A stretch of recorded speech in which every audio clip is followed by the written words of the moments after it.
K J news India ವಾಹಿನಿಗೆ ಸ್ವಾಗತ ಸುಸ್ವಾಗತ. ನಾಳೆ ನಡೆಯಲಿರುವ ಡಾಕ್ಟರ್ BR ಅಂಬೇಡ್ಕರ್ ಅವರ ಜಯಂತಿಯ ಅಂಗವಾಗಿ ತಾಲೂಕಿನ ಪ್ರಧಾನ ಕಾರ್ಯದರ್ಶಿಗಳಾದ ಕೊಡ್ಲೆ ಮಲ್ಲಿಕಾರ್ಜುನ್ ಅವರು ನಮ್ಮ ಈ ಚಾನೆಲ್ ಮೂಲಕ ಎಂಥ ವಿಷಯವನ್ನು ತಿಳಿಸಿದ್ದಾರೆ ಎಂಬತಕ್ಕಂಥದ್ದನ್ನು ಸಂಪೂರ್ಣ ಮಾಹಿತಿ ತಿಳಿದುಕೊಳ್ಳೋಣ ಬನ್ನಿ. ಸಿರುಗುಪ್ಪ ತಾಲೂಕಿನ ನಾಗರಿಕ ಬಂಧುಗಳೇ, ಕೆಜೆ ನ್ಯೂಸ್ ಇಂಡಿಯಾ ವಾಹಿನಿ ವರದಿಗಾರರು ವಿ ಗುರುಸ್ವಾಮಿ ಸಿರುಗುಪ್ಪ. ಬಾಬಾ ಸಾಹೇಬ್ ಅಂಬೇಡ್ಕರ್ ಅವರದು ನಾಳೆ 134ನೇ ಜಯಂತಿ ಪ್ರಯುಕ್ತವಾಗಿ ಈ ತಾಲೂಕಿನ ಅಧ್ಯಕ್ಷರಾಗಿ ತಾವು ಏನು ಹೇಳಕ್ಕೆ ಇಚ್ಛಪಡಿಸ್ತಾರೆ? ಎಲ್ಲರಿಗೂ ಭೀಮ ವಂದನೆಗಳು. ಮೊದಲನೇದಾಗಿ ಬಹಳಷ್ಟು ವರ್ಷಗಳ ಕಾಲ ಬಾಬಾ ಸಾಹೇಬ್ ಅಂಬೇಡ್ಕರ್ ಅವರ ಜಯಂತಿಯನ್ನು ವಿಜೃಂಭಣೆಯಿಂದ ಆಚರಿಸಲಾಗಲಿಲ್ಲ. ಕಾರಣ ಯಾವುದೇ ಸಂದರ್ಭ ಆದರೆ ಚುನಾವಣೆಗಳು ಬರ್ತಾ ಇದ್ದವು. ಹಾಗಾಗಿ ಭಾಳಷ್ಟು ವರ್ಷ ತಡವಾಯಿತು. ಮತ್ತು ಮಧ್ಯೆ ಏನು ಕೊರೋನಾ ಬಂದು ಭಾಳ ಗ್ಯಾಪ್ ಆಯಿತು. ಈಗ ವಿಶೇಷವಾಗಿ ಇಷ್ಟು ದಿವಸ ಗ್ಯಾಪ್ ಆದರೂ ಕೂಡ ಭಾಳ ಉತ್ಸುಕರಾಗಿ ದಿನಾಂಕ 14/4/2025 ಬೆಳಗ್ಗೆ 8 ಗಂಟೆಗೆ ನಮ್ಮ ಸ್ವರೂಪ ಅಂಬೇಡ್ಕರ್ ವೃತ್ತದಲ್ಲಿ ಪ್ರಾರಂಭಗೊಂಡು ಹೈಸ್ಕೂಲ್ ಮೈದಾನದವರೆಗೆ ಸಭೆ ಮೆರವಣಿಗೆ ನಡೆಸಿ ನಂತರ ಸಭೆ ಸೇರಿಸಲಾಗುವುದು. ಈ ಬಾರಿ ತುಂಬ ವಿಶೇಷವಾಗಿ ಆಚರಿಸಲಾಗುತ್ತದೆ. ಏಕಪ್ಪ ಅಂತಂದರೆ ಈ ಸಮಾರಂಭದಲ್ಲಿ ದಲಿತ, ಹಿಂದುಳಿದ, ಅಲ್ಪಸಂಖ್ಯಾತರು ಎಲ್ಲ ಜನಾಂಗದವರು ತಮ್ಮ ತಮ್ಮ ಸಂಪ್ರದಾಯಂತೆ ತಮ್ಮ ವೃತ್ತಿ ಆಗಿರ್ತಕ್ಕಂಥ ತಮ್ಮದಾದ ಡೊಳ್ಳು, ತಮಟೆ, ನೃತ್ಯಗಳು, ಕುಣಿತಗಳೊಂದಿಗೆ ತುಂಬ ವಿಜೃಂಭಣೆಯಿಂದ ಆಚರಿಸಲು ಈಗಾಗಲೇ ತಯಾರಿ ನಡೆದಿದೆ. ಹಾಗಾಗಿ ಈ ಸಂದರ್ಭದಲ್ಲಿ ನಾನು ಎಲ್ಲ ಹಳ್ಳಿಯ ನನ್ನ ಸಂಘಟಕರು ಮತ್ತು ಅಂಬೇಡ್ಕರ್ ಅಭಿಮಾನಿಗಳು ತಿಳಿಸುವುದೇನಂತಂದರೆ, ದಯಮಾಡಿ ನಿಮ್ಮ ಊರುಗಳಲ್ಲಿ ಇಲ್ಲಿ ಬೆಳಗ್ಗೆ 8 ಗಂಟೆಗೆ ಪ್ರಾರಂಭಗೊಳ್ಳುವುದರಿಂದ ನೀವು ಇಲ್ಲಿ ಬಂದು ಈ ಒಂದು ಕಾರ್ಯಕ್ರಮನ ಯಶಸ್ಸುಗೊಳಿಸಿ ನಂತರ ತಮ್ಮ ಊರುಗಳಿಗೆ ಹೋಗಿ, ನಿಮ್ಮ ಊರುಗಳಿಗೆ ಹೋಗಿ ಸಂಜೆ ಹೊತ್ತಿನಲ್ಲಿ ಕಾರ್ಯಕ್ರಮವನ್ನು ಮಾಡಿಕೊಳ್ಳೋದು ಒಳ್ಳೆಯದಂತ ಹೇಳ್ತೀನಿ. ಯಾಕಂದರೆ ಈ ಕಾರ್ಯಕ್ರಮ ಬಹಳ ಅದ್ಭುತವಾಗಿ ಮತ್ತು ತುಂಬ ವಿಜೃಂಭಣೆಯಿಂದ ನಡೆಸಲಾಗುತ್ತದೆ. ಈಗಾಗಲೇ ಮುಸ್ಲಿಂ ಸಮುದಾಯದವರು ನಾವು 1000 ಜನರ ಮೇಲ್ಪಟ್ಟು ಬರ್ತೀವಿ ಅಂತೇಳಿ ಈಗಾಗಲೇ ತಯಾರಿ ನಡೆಸಿದ್ದಾರೆ. ಅದೇ ರೀತಿಯಾಗಿ ನಮ್ಮ ಎಲ್ಲ ಹಿಂದೂ ಸಮಾಜದ ಎಲ್ಲ ಅಧ್ಯಕ್ಷರುಗಳು ಈಗಾಗಲೇ ಹೇಳಿಕೆಯನ್ನು ಕೊಟ್ಟಿದ್ದಾರೆ. ಅಂದ್ರೆ ಹಿಂದೂ ಯಾವುದೇ ಜಾತಿ ಇರಲಿ ಜಾತಿ ತಾರತಮ್ಯ ಮಾಡ್ಲಾರಂತೆ ಎಲ್ಲರೂ ಇದರಲ್ಲಿ ಭಾಗವಹಿಸ್ತಾರೆ ಅಂತೀರಿ. ದಲಿತ, ಹಿಂದುಳಿದ, ಅಲ್ಪಸಂಖ್ಯಾತರ ಎಲ್ಲ ಜನಾಂಗದವರು ಈ ಒಂದು ಸಭೆಯಲ್ಲಿ ಪಾಲ್ಗೊಳ್ತು ಅಂತ ಈಗಾಗಲೇ ಅವರು ನಮ್ಗೆ ಹೇಳಿದ್ದಾರೆ.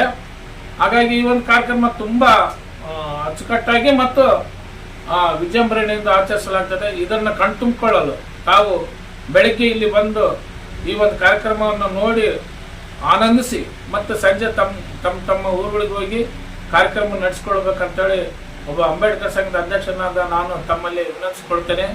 ದಯಮಾಡಿ ಎಲ್ಲರೂ ಕೂಡ ನನ್ನ ಹಳ್ಳಿಯ ಬಂಧುಗಳೆಲ್ಲರೂ ಬರಬೇಕು ಮತ್ತು ಅಂಬೇಡ್ಕರ್ ಅವರ ಅಭಿಮಾನಿಗಳು ಈ ಒಂದು ಕಾರ್ಯಕ್ರಮಕ್ಕೆ ಭಾಗವಹಿಸಬೇಕಾಗಿ ಈ ಮುಖಾಂತರ ಅವರಿಗೆ ಆಹ್ವಾನ ನೀಡುತ್ತಿದ್ದೇನೆ.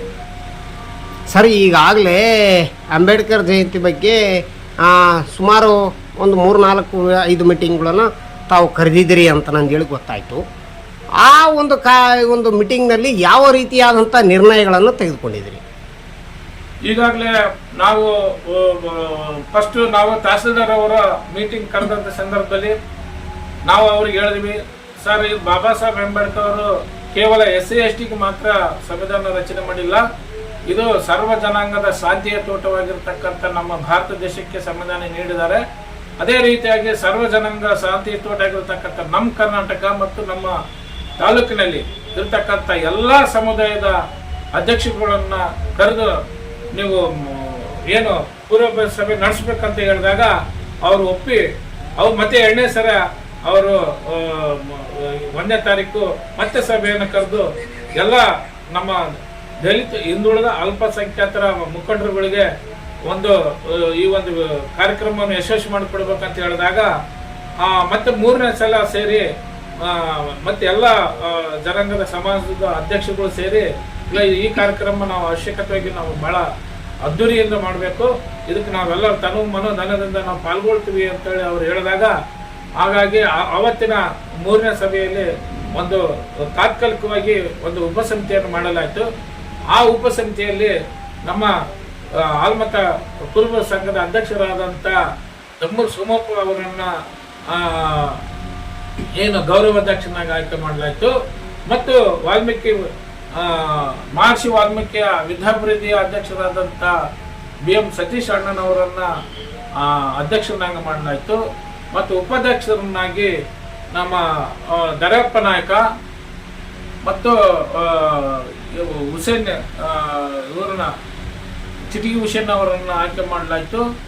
ಮತ್ತು ಪ್ರಧಾನ ಕಾರ್ಯದರ್ಶಿಯಾಗಿ ಪಡ್ಲೆ ಮಲ್ಲಿಕಾರ್ಜುನ ನನ್ನ ಮತ್ತು ವೀರಶೈವ ಲಿಂಗಾಯತ ಸಮಾಜದ ಹಸು ಬಳಗದ ಅಧ್ಯಕ್ಷರಾದಂಥ ಡಾಕ್ಟರ್ ಪ್ರಕಾಶ್ ಅವರನ್ನ ಆಯ್ಕೆ ಮಾಡಲಾಯಿತು. ಹೀಗೆ ಎಲ್ಲ ಸಮಾಜದ ಅಧ್ಯಕ್ಷರುಗಳನ್ನ ಪ್ರಧಾನ ಕಾರ್ಯದರ್ಶಿಗಳನ್ನಾಗಿ ಆಯ್ಕೆ ಮಾಡಿ ತಾತ್ಕಾಲಿಕ ಅಡಕ್ ಸಮಿತಿಯನ್ನು ಮಾಡಿ, ಆ ಅಡಕ್ ಸಮಿತಿ ವತಿಯಿಂದ ಈ 5 ಸರಿ ಒಂದು ಸಭೆ ನಡೆಸಿದ್ವಿ. ಇದರ ಸಭೆಗಳ ದಿವ್ಯ ಸಾನ್ನಿಧ್ಯವನ್ನ ಬಸವ ಬಳಗದ ಪರಮ ಪೂಜ್ಯರಾದಂಥ ಬಸವಭೂಷಣ್ ಅವರು ವಹಿಸಿದ್ರು ಮತ್ತು ಪರಮ ಪೂಜ್ಯರಾದಂಥ ಬಸವರಾಜಪ್ಪನವರು ವಹಿಸಿ ನಮಗೆ ಮಾರ್ಗದರ್ಶನ ನೀಡಿ ಇದು ಒಳ್ಳೆಯದು, ಇದು ಈ ಕಾರ್ಯಕ್ರಮ ನಾವು ಮಠದಲ್ಲಿ ಕೂತ್ಕೊಂಡು ಆಲೋಚನೆ ಮಾಡ್ತಿದ್ವಿ, ಇಂಥ ಒಂದು ಎಲ್ಲರೂ ಸೇರಿ ಮಾಡುವಂಥ ಒಂದು ಭಾಗ್ಯ ಯಾವಾಗ ಬರ್ತದೆ ಈ ತಾಲೂಕಿಗೆ ಅನ್ಕೊಂಡು ನಾವು ಯೋಚನೆ ಮಾಡಿದ್ವಿ. ಆ ನಿಟ್ಟಿನಲ್ಲಿ ನೀವು ಕೆಲಸ ಮಾಡಿದ್ರಿ, ಇದು ಒಳ್ಳೆ ಕೆಲಸ, ಇದಕ್ಕೆ ನನ್ನ ಆಶೀರ್ವಾದ ಇರ್ತದೆ ಅಂತೇಳಿ ಅವರು ಹೇಳಿದ್ರಿಂದ ಇವತ್ತಿಗೆ ನಾವು ನಡೆಸಿದಂಥ ಮೀಟಿಂಗ್ಗಳು, ನಾವು ಕಂಡಂಥ ಮಾಡಿದಂಥ ಕಾರ್ಯಕ್ರಮಗಳನ್ನು ಮೆಚ್ಚಿಕೊಂಡು ಈಗಾಗಲೇ ಸ್ವರೂಪದಲ್ಲಿ ಹಬ್ಬದ ವಾತಾವರಣ ತಯಾರಾಗಿದೆ. ಹಾಗಾಗಿ ನನಗೆ ಭರವಸೆ ಇದೆ, ಖಂಡಿತ ಒಂದು ಏನು ಅಂಬೇಡ್ಕರ್ ಜಯಂತಿ ಈ ಐತಿಹಾಸಿಕವಾಗಿ ದಾಖಲೆ ಆಗುತ್ತದೆ ಈ ಸ್ವರೂಪದಾಗ ಅಂತೇಳಿ ನಾನು ಹೇಳಕ್ಕೆ ಇಷ್ಟಪಡ್ತೀನಿ ಸರ್. ಈಗ ಈ ಅಂಬೇಡ್ಕರ್ ಜಯಂತಿ ಪ್ರತಿ ವರ್ಷ ಮಾಡ್ತಾ ಇದ್ರು, ಇದು ವಿಶೇಷವಾಗಿ ಮಾಡ್ತಾ ಇದ್ದೀನಿ ಅಂತ ಇದ್ರಿ. ಇದರಲ್ಲಿ ಯಾವ ಇಲಾಖೆಗಳು ಭಾಗವಹಿಸ್ತಾವ, ಯಾವ ಇಲಾಖೆಗಳು ಭಾಗವಹಿಸ್ತಾ ಇಲ್ಲ, ಸುಮಾರು ಏನಾದರೂ ಅವ್ರನ್ನ ಕರೆದು ಮಾತಾಡಿದಿರಾ? ಈಗಾಗಲೇ ಇಲಾಖೆಯ ಅಧಿಕಾರಿಗಳನ್ನ ಕರೆದು ನಾವು ಹಿಂದೆ ನೀವು ಫೋಟೋ ಇಟ್ಕೊಂಡು ಇದು ಒಂದಿಷ್ಟು ಮೆರವಣಿಗೆ ಮಾಡಿ ಮನೆ ಸೇರ್ತಿದ್ರೆ ಅದು ಆಗಲ್ಲ. ಯಾಕಂದ್ರೆ ಜಯಂತಿಗಳು ಮಾಡೋದು ಬರೀ ಆಚರಣೆಗೆ ಅಂತಲ್ಲ, ವಿಚಾರಗಳನ್ನ ಜನರಿಗೆ ಮುಟ್ಟಿಸ್ಬೇಕಂತಂದ್ರೆ ನಿಮ್ಮ ಇಲಾಖೆಯಲ್ಲಿ ಇರ್ತಕ್ಕಂಥ ಕೆಲಸ, ಇಂಥ ಒಂದು ಎಲ್ಲರೂ ಸೇರಿ ಮಾಡುವಂತ ಒಂದು ಭಾಗ್ಯ ಯಾವಾಗ ಬರ್ತದೆ ಈ ತಾಲೂಕಿಗೆ ಅನ್ಕೊಂಡು ನಾವು ಯೋಚನೆ ಮಾಡಿದ್ವಿ. ಆ ನಿಟ್ಟಿನಲ್ಲಿ ನೀವು ಕೆಲಸ ಮಾಡಿದ್ರಿ, ಇದು ಒಳ್ಳೆ ಕೆಲಸ, ಇದಕ್ಕೆ ನನ್ನ ಆಶೀರ್ವಾದ ಇರ್ತದೆ ಅಂತೇಳಿ ಅವರು ಹೇಳಿದ್ರಿಂದ ಇವತ್ತಿಗೆ ನಾವು ನಡೆಸಿದಂಥ ಮೀಟಿಂಗ್ಗಳು, ನಾವು ಕಂಡಂಥ ಮಾಡಿದಂಥ ಕಾರ್ಯಕ್ರಮಗಳನ್ನು ಮೆಚ್ಚಿಕೊಂಡು ಈಗಾಗಲೇ ಸ್ವರೂಪದಲ್ಲಿ ಹಬ್ಬದ ವಾತಾವರಣ ತಯಾರಾಗಿದೆ. ಹಾಗಾಗಿ ನನಗೆ ಭರವಸೆ ಇದೆ, ಖಂಡಿತ ಒಂದು ಏನು ಅಂಬೇಡ್ಕರ್ ಜಯಂತಿ ಈ ಐತಿಹಾಸಿಕವಾಗಿ ದಾಖಲೆ ಆಗುತ್ತದೆ ಈ ಸ್ವರೂಪದಾಗ ಅಂತೇಳಿ ನಾನು ಹೇಳಕ್ಕೆ ಇಷ್ಟಪಡ್ತೀನಿ ಸರ್. ಈಗ ಈ ಅಂಬೇಡ್ಕರ್ ಜಯಂತಿ ಪ್ರತಿ ವರ್ಷ ಮಾಡ್ತಾ ಇದ್ರು, ಇದು ವಿಶೇಷವಾಗಿ ಮಾಡ್ತಾ ಇದ್ದೀನಿ ಅಂತ ಇದ್ರಿ. ಇದರಲ್ಲಿ ಯಾವ ಇಲಾಖೆಗಳು ಭಾಗವಹಿಸ್ತಾವ, ಯಾವ ಇಲಾಖೆಗಳು ಭಾಗವಹಿಸ್ತಾ ಇಲ್ಲ, ಸುಮಾರು ಏನಾದರೂ ಅವ್ರನ್ನ ಕರೆದು ಮಾತಾಡಿದಿರಾ? ಈಗಾಗಲೇ ಇಲಾಖೆಯ ಅಧಿಕಾರಿಗಳನ್ನ ಕರೆದು ನಾವು ಹಿಂದೆ ನೀವು ಫೋಟೋ ಇಟ್ಕೊಂಡು ಇದು ಒಂದಿಷ್ಟು ಮೆರವಣಿಗೆ ಮಾಡಿ ಮನೆ ಸೇರ್ತಿದ್ರೆ ಅದು ಆಗಲ್ಲ. ಯಾಕಂದ್ರೆ ಜಯಂತಿಗಳು ಮಾಡೋದು ಬರೀ ಆಚರಣೆಗೆ ಅಂತಲ್ಲ, ವಿಚಾರಗಳನ್ನ ಜನರಿಗೆ ಮುಟ್ಟಿಸ್ಬೇಕಂತಂದ್ರೆ ನಿಮ್ಮ ಇಲಾಖೆಯಲ್ಲಿ ಇರ್ತಕ್ಕಂಥ ಕೆಲಸ ಮಾಡ್ತಕ್ಕಂಥ ಎಲ್ಲ ಕಾರ್ಯಕರ್ತರಿಗೆ ಜವಾಬ್ದಾರಿಗಳನ್ನು ಮಾಡಿ ನೀವು ಕೂಡ ಪಾಲ್ಗೊಳ್ಬೇಕು. ಅದು ಬಿಟ್ಟು ನೀವು ಪ್ರವಾಸ ಹೋಗೋದು ಇದು ಹೋಗೋದಂದ್ರೆ ಈ ಸಲ ನಿಮಗೆ ಕಠಿಣ ಕ್ರಮ ಕೈಗೊಳ್ಳುವಂತೆ ಒತ್ತಾಯ ನಾವು ತಹಸೀಲ್ದಾರಿಗೆ ಮಾಡಿದಾಗ ಎಲ್ಲ 26 ಇಲಾಖೆಯವರು ಸಹ ಬಂದು ಭಾಗವಹಿಸಿ, ಈಗಾಗಲೇ BO ಅವರು ಹೇಳಿದ್ರು, ನಾವು ನಮ್ಮ ಟೀಚರ್ಸ್ಗಳು ಮತ್ತು BRCಗಳು ಮತ್ತು ಮಕ್ಕಳನ್ನ ನಾವು ಈ ಸಭೆಯ ಈ ಒಂದು ಕಾರ್ಯಕ್ರಮಕ್ಕೆ ಪಾಲ್ಗೊಳ್ಳಕ್ಕೆ ನಾವೆಲ್ಲ ರೀತಿಯಲ್ಲಿ ಪ್ರಯತ್ನ ಮಾಡ್ತೀವಿ ಅಂತ ಅವರು ಭರವಸೆ ಕೊಟ್ಟು ತಮ್ಮ ಮಾಧ್ಯಮದ ಮುಖಾಂತರ ಹೇಳಿದ್ರು. ಅದೇ ರೀತಿ CDPO ಅವರು ಕೂಡ ಭಾಗವಹಿಸಿ, ಇಲ್ಲ ನಮ್ಮ ಅಂಗನವಾಡಿಯ ಸುಮಾರು 300 ನಮ್ಮ ಅಂಗನವಾಡಿ ಕಾರ್ಯಕರ್ತರನ್ನ ಭಾಗವಹಿಸೋದ್ರ ಜೊತೆಗೆ ಕುಂಭವನ್ನ ಕುಂಭಮೇಳವನ್ನ ಮಾಡ್ತೀವಿ ಅಂತೇಳಿ ಅವರು ಭರವಸೆ ಕೊಟ್ಟಿದ್ರು.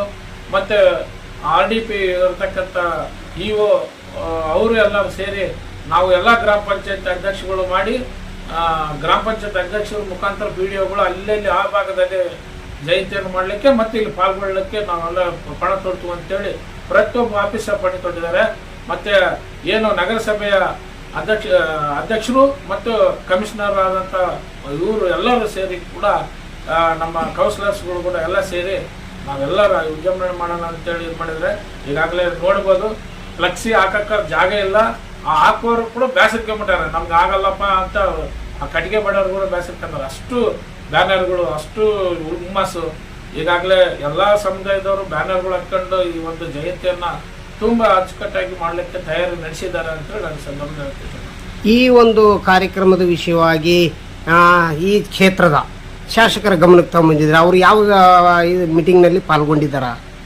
ನಾವು ಈಗಾಗಲೇ ಅವ್ರಿಗೆ ಭೇಟಿ ಮಾಡೇನೆ ನಾವು ಈ ಥರ ಮಾಡ್ಬೇಕಂತ ಹೇಳಿದಾಗ ನಾವು ಮಹಾತ್ಮರಾದಂಥ ಅವರು ಕೊಟ್ಟಂಥ ಒಂದು ಭಿಕ್ಷೆಯಿಂದ ನಾವು ಇವತ್ತು MLA ಆಗ್ಲಿಕ್ಕಾಗಿದ್ದೀವಿ, ಬಟ್ಟೆ ನೋಡ್ಲಿಕ್ಕಾಗಿದ್ದೀವಿ. ಹಾಗಾಗಿ ಅವರ ಒಂದು ಜಯಂತಿಯನ್ನು ನೀವು ಇಷ್ಟು ವಿಜೃಂಭಣೆ ಮಾಡ್ತೀರ ಅಂದರೆ ನನ್ನ ತನು ಮನೋಧರ ಎಲ್ಲ ರೀತಿಯಲ್ಲಿ ನಾನು ಪಾಲ್ಗೊಳ್ಳೋಕ್ಕೆ ತಯಾರಿ ಅಂತ ಹೇಳಿದ್ದಾರೆ. ಹೇಳಿ ನಮಗೆಲ್ಲ ಮುನ್ಸೂಚನೆ ಕೊಟ್ಟಿದ್ರಿಂದ ನಾವೆಲ್ಲ ಮಾಡಿದ್ವಿ. ಈಗಾಗಲೇ ನಾವು ಅವ್ರನ್ನೆಲ್ಲ ಬರ್ಲಿಕ್ಕೆ ಹೇಳಿದ್ರೆ ಇಲ್ಲ ನಿಮ್ಮದಾದ ಒಂದು ಕಾರ್ಯಕ್ರಮವನ್ನು ಮಾಡಿ ನಾನು ಪಾಲ್ಗೊಳ್ತೀನಿ ಅಂತ ಹೇಳಿದ್ದಾರೆ. ರಕ್ಷಣಾ ಅಧಿಕಾರಿಗಳು ನಿಮ್ಗೆ ಯಾವ ರೀತಿಯಿಂದ ಭದ್ರತೆ ಕೊಡ್ಲಿಕ್ಕೆ ಏನಾದರೂ ನಿಮ್ಗೆ ಭರವಸೆ ಕೊಟ್ಟಿದ್ದಾರಾ? ಈಗಾಗಲೇ ನಾವು ನಮ್ಮ ಸಮಾಜ ಕಲ್ಯಾಣ ಅಧಿಕಾರಿಗಳಿಗೆ ಲೆಟರ್ ಕೊಟ್ಟು ಅದನ್ನು ಬಂದೋಬಸ್ತ್ ಮಾಡ್ಲಿಕ್ಕೆ ಹೇಳಿದಾಗ ಅಲ್ಲಿರ್ತಕ್ಕಂಥ DYSP ಸಾಹೇಬರು ಮತ್ತು ವಲಯ ನಿರೀಕ್ಷಕರು, ಸಬ್ ಇನ್ಸ್ಪೆಕ್ಟರ್ಗಳು ಮತ್ತು ಇವರೆಲ್ಲರೂ ಕೂಡ ಹೇಳಿದ್ದಾರೆ, ಇಲ್ಲ ಇದು ಬಹಳ ಅದ್ದೂರಿಯಾದಂಥ ಒಂದು ಕಾರ್ಯಕ್ರಮ, ವಿಶೇಷ ಇದು ಐತಿಹಾಸಿಕವಾದಂಥ ಕಾರ್ಯಕ್ರಮ. ನಾವು ಈಗಾಗಲೇ ನಮ್ಮ ನ್ಯೂಸ್ನ ನಮಗೆ ನಾವು ಇದು ಮಾಡಿದಂಥ ನಾವು ತಿಳ್ಕೊಂಡಂತಲೇ ಗೊತ್ತಾಗಿದೆ, ನಮಗೆ ಇನ್ಫಾರ್ಮೇಶನ್ ಗೊತ್ತಾಗಿದೆ, ಬಹಳಷ್ಟು ಜನ ಸೇರ್ತಾರಂತೆ. ಹಾಗಾಗಿ ನಾವು ಕೂಡ ಮೇಲೆ ಬಹಳಷ್ಟು ಮೆನ್ನು ಬರ್ಕೊಂಡಿದ್ವಿ. ಮೆನ್ ಮಾಡ್ಕೊಂಡು ನಾವು ಯಾವುದೇ ಅಧಿಕಾರಿಗಳು ನಡೀಲಾರ್ದಂತ ನಾವು ಬಂದೋಬಸ್ತ್ ಕೊಟ್ಟು ಪಾಲ್ಗೊಳ್ತೀವಿ ಅಂತ ಕೂಡ ಅವರು ಸಹ ಹೇಳಿದ್ದಾರೆ. ಈಗ ಅಲ್ಲಿ ಬಂದಿರತಕ್ಕಂಥ ಜನಗಳಿಗೆ ಅಂದ್ರೆ ಟೋಟಲ್ ಸಿರುಗುಪ್ಪ ತಾಲೂಕಿನಲ್ಲಿ 84 ಹಳ್ಳಿ ಇದಾವೆ ಅಂತಕ್ಕಂಥದ್ದು ಗೊತ್ತಾಗಿದೆ. ಮತ್ತೆ ಒಂದಿಷ್ಟು ಕ್ಯಾಂಪ್ಗಳು ಇದಾವೆ. ಅಲ್ಲೆಲ್ಲ ಸುಮಾರು ದಲಿತರು, ಬಹಳಷ್ಟು ಜನಸಂಖ್ಯೆ, ದುಡಿಯುವ ವರ್ಗದ ಜನಸಂಖ್ಯೆ ಜಾಸ್ತಿ ಇದೆ. ಅಲ್ಲಿಂದ ಬಂದಿರತಕ್ಕಂಥ ಜನಗಳಿಗೆ ಏನಾದರೂ ವ್ಯವಸ್ಥೆ ಇದೆಯಾ? ಊಟದ ವ್ಯವಸ್ಥೆ ಆಗಿರ್ಬೋದು, ನೆರಳಿನ ವ್ಯವಸ್ಥೆ ಆಗಿರ್ಬೋದು, ಕುಡಿಯ ನೀರಿನ ವ್ಯವಸ್ಥೆ ಆಗಿರ್ಬೋದು, ಏನೇನು ಅವರು ನೀವು ಕ್ರಮ ತಗೊಂಡಿದ್ರಿ? ನಾವು ಈಗಾಗಲೇ ನಾವು ಆಯಾ ನಮ್ಮ ಇಲ್ಲಿರ್ತಕ್ಕಂಥ ಯಜಮಾನರುಗಳಿಗೆಲ್ಲ ಹೇಳಿದ್ವಿ. ಅವರು ಬೆಳಗ್ಗೆ ಟಿಫಿನ್ ವ್ಯವಸ್ಥೆ ಮಾಡ್ಕೊಂಡು ನಾವೇ ಸ್ವಂತ ಟಿಫಿನ್ ವ್ಯವಸ್ಥೆ ಮಾಡ್ಕೊಂಡು ನಾವೇ ಪಾಲ್ಗೊಳ್ತೀವಿ. ನೀವು ಬೆಳಗಿನ ಉಪಹಾರದ ಬಗ್ಗೆ ನೀವು ತಲೆ ಕೆಡಿಸ್ಕೊಳ್ಬೇಡಿ ಅಂತ ಹೇಳಿದ್ದಾರೆ. ಹಾಗಾಗಿ ನಾವು ಕೂಡ ಮತ್ತೆ ಮಧ್ಯಾಹ್ನ ಹಸಿವಸಿಕೊಂಡಿರ್ತಾರೆ, ಅವ್ರಿಗೆ ನಾವು ಇದು ಮಾಡೋಕ್ಕಾಗಲ್ಲ ಅಂತೇಳಿ ನಮ್ಮ ಈ ಒಂದು ಉಪಸಮಿತಿ ಅಧ್ಯಕ್ಷರಾದಂಥ BM ಸತೀಶ್ ಅಣ್ಣವರು ಊಟದ ವ್ಯವಸ್ಥೆಯನ್ನು ಸುಮಾರು ಈ ಒಂದು ಕಾರ್ಯಕ್ರಮದಲ್ಲಿ 7,000 ಜನ ಸೇರುವಂಥ ನಿರೀಕ್ಷೆ ಇದೆ. ಹಾಗಾಗಿ 7,000 ಜನಕ್ಕೆ ಊಟದ ವ್ಯವಸ್ಥೆಯನ್ನು ಈಗಾಗಲೇ ಏರ್ಪಾಡು ಮಾಡಿದ್ದಾರೆ. ಅವರಿಗೆ ಸರಿಯಾದ ತೃಪ್ತಿಪಡಿಸುವಂಥ ನೀರಿಂದಾಗಿರ್ಬೋದು, ಆಮೇಲೆ ರಸ್ತೆಯಲ್ಲಿ ಜಳ ಒಳ್ಳಾರ್ದಂತೆ ನೀರು ಹರಡಿಸೋದಾಗ್ಲಿ, ಎಲ್ಲವೂ ಧೂಳು ಬರಲಾರ್ದಂತೆ ಮಾಡುವಂಥ ಎಲ್ಲ ಕಾರ್ಯಕ್ರಮಗಳನ್ನ ಈಗಾಗಲೇ ಮುಂಜಾಗ್ರತೆ ತಗೊಂಡಿದ್ದೀವಿ. ಈಗ ಸಾಮಾನ್ಯವಾಗಿ ಜನಗಳು ಏನ್ ಮಾತನಾಡ್ತಾ ಇದ್ದಾರೆ ತಾಲೂಕಿನಲ್ಲಿ? ಈಗಾಗಲೇ ನೀವು ತಾವು ಕಂಡಂತೆ ದೇಶದಲ್ಲಿ ನಡೀತಕ್ಕಂಥ ಈ ನಿಮ್ಮಂಥ ಮಾಧ್ಯಮಗಳ ಮುಖಾಂತರ ಈಗಾಗಲೇ ಮೊಬೈಲ್ಗಳೆಲ್ಲ ನೋಡ್ತಾ ಇದ್ದಾರೆ. ಸಂವಿಧಾನಕ್ಕೆ ಧಕ್ಕೆ ಆಗ್ತಾ ಇದೆ, ಸಂವಿಧಾನ ಧಕ್ಕೆ ಆಗ್ತಿದ್ರಿಂದ ನಾವು ಜಾಗೃತರಾಗಬೇಕು ಅಂತೇಳಿ ಸುವಾಚಿಯಿಂದ ನಾನು ಒಬ್ಬ ಈಗಾಗಲೇ ನನಗೆ 55 ವರ್ಷ ಆಗಿದ್ದಾವ. 55 ವರ್ಷಗಳಲ್ಲಿ ಇಂಥ ಒಂದು ಪ್ರಭಾವದಂತೆ ಬಂದಿರತಕ್ಕಂಥ ಜನಸಮೂಹನ ನಾನು ಯಾವತ್ತಿಗೂ ನೋಡಿಲ್ಲ. ಇದೇ ನನಗೆ ನೋಡಿ ಬಹಳ ಆಶ್ಚರ್ಯ ಆಗ್ತೈತೆ. ಯಾಕಂದ್ರೆ ಈ ಎಲ್ಲ ಸಮುದಾಯದ ಅಧ್ಯಕ್ಷರುಗಳು ಫೋನ್ ಮಾಡಿ ಅಣ್ಣ ನಾವು ರೆಡಿ ಆಗಿದ್ದೀವ, ಎಷ್ಟು ಗಂಟೆಗೆ ಏನು ಅಂತೇಳಿ ಅವರೇ ಕೇಳ್ತಾ ಇದ್ದಾರೆ, ಅವರೇ ದುಡ್ಡು ಹಾಕೊಂಡು ಮಾಡ್ತಾ ಇದ್ದಾರೆ. ಉದಾಹರಣೆ ಹೇಳ್ಬೇಕಂತಂದ್ರೆ ಯಾರು ಮುಸ್ಲಿಂ ಸಮುದಾಯರು ಒಂದು 500 ಶಾಲ್ಗಳನ್ನು ಅಂದರೆ ಜೈವಿಂ ಶಾಲ್ಗಳನ್ನು ಹಾಕೊಂಡು ಮತ್ತು ಅವರು 1000 ಜನಕ್ಕೆ ಅಡಿಗೆ ಮಾಡಿಸ್ಕೊಂಡು ತಾವೇ ಸ್ವಪ್ರತವಾಗಿ ಅದೇ ರೀತಿಯಾಗಿ ನಮ್ಮ ಯಾರು ಕ್ರೈಸ್ತರು ಅದೇ ರೀತಿಯಾಗಿ ನಮ್ಮ ದಲಿತ ಹಿಂದುಳಿದ ಅಲ್ಪಸಂಖ್ಯಾತರು ಎಲ್ಲರೂ ಕೂಡ ಆ ಒಂದು ಹಬ್ಬದ ವಾತಾವರಣದಲ್ಲಿ ಬರ್ಲಿಕ್ಕೆ ತಯಾರಾಗಿರಲ್ಲ. ಅದು ನನ್ನ ಜನ್ಮ ಸಾರ್ಥಕ ಆಗಿದೆ ಅಂತ ನಾನು ಹೇಳಕ್ಕೆ ಇಷ್ಟಪಡ್ತೀನಿ. ಈ ಚಾನೆಲ್ ಅನ್ನು ಸಬ್ಸ್ಕ್ರೈಬ್ ಮಾಡಿ ಮತ್ತು ಪಕ್ಕದಲ್ಲಿರುವ ಬೆಲ್ ಬಟನ್